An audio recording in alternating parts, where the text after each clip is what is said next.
Are these protests going on right now simply because of the platform the Super Bowl presents, or is this something that would be happening anyway?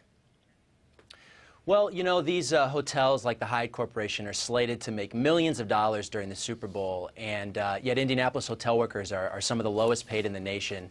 And what's worse, just a couple of weeks ago, as you mentioned before, what's worse than that is that these hotel workers, the Hyatt terminated the contract with their subcontracted workers, and this happened just 10 days after, as you said, a group of workers have filed a historic lawsuit that could be worth up to $10 million in back wages for these people. And so we felt that it was important to take to the streets today and to let the Hyatt know that the community is angry about their recent decision to throw these workers out. I mean, these are the women who clean the rooms, who cook the food, who wash the dishes, and we think that sends a bad message to our community. It doesn't have a cash flow problem. How has the Hyatt justified what it's trying to do? Well, you know, the Hyatt is one of the largest hotel corporations in the world. And yet part of the problem is that here in Indianapolis there are currently no unionized hotels. It's the largest American city without a single unionized hotel.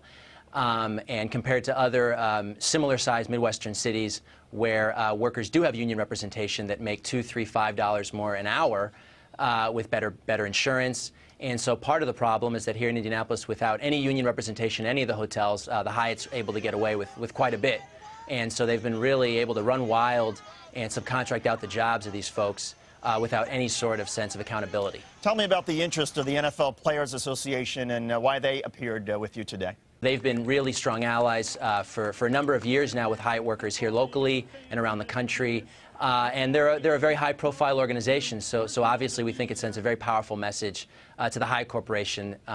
In particular, DeMaurice spoke and said that as of today, they would be canceling any future events. He would not be eating, meeting, or sleeping at any Hyatt hotels around the world.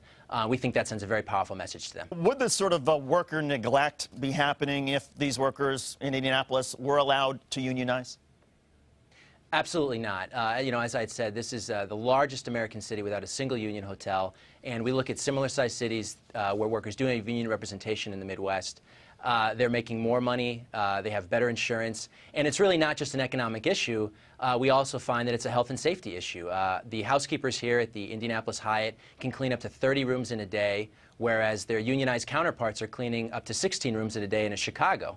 And frankly, recently, Indiana OSHA filed and found over $50,000 of health and safety violations against the Hyatt and their subcontractors. So no, we think that the answer is that if there was unionization here in the hotels, we would not find these same kinds of working conditions. Mike, what's the atmosphere in Indianapolis? What does it feel like and taste like tonight? I mean, I know that, you know, I grew up in Indiana. I know that there's a huge amount of excitement over the Super Bowl and the Fan Fest and everything else, and yet the timing of Daniel signing this bill this week, the reaction that sparked in this sort of clash, how's it all playing out?